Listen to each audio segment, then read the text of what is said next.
So first, what is new? 1 to 8. What he sees is initially nothing less than a new heaven and a new earth. Well, of course, that's calling to mind the opening words of Genesis 1.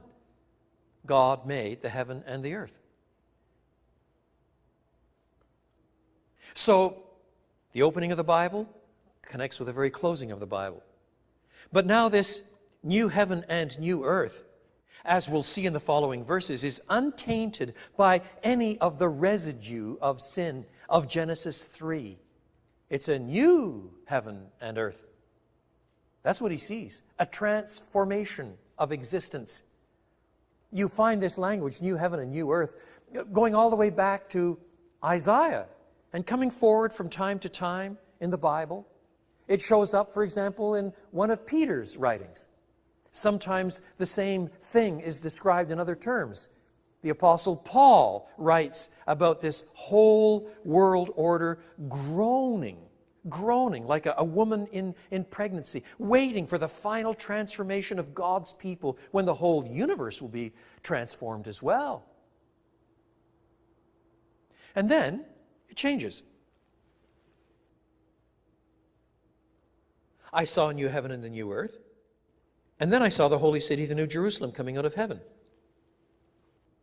Now, we're not to think of a new creation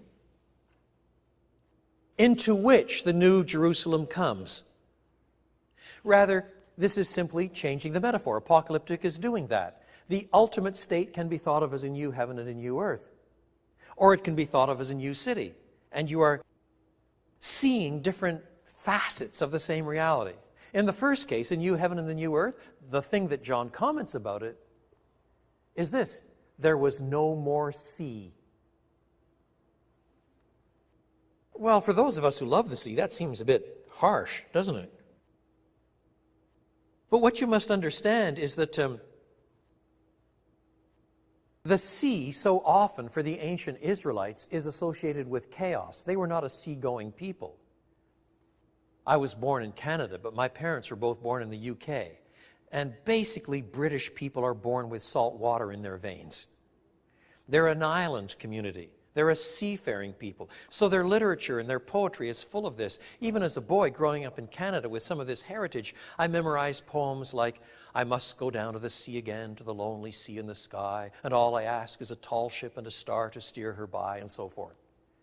But the ancient Israelites weren't like that. They were a landlocked people. And the one time under Solomon that they tried to build a navy, in fact, the ships had to be manned by people from seagoing pagan ports up the coast.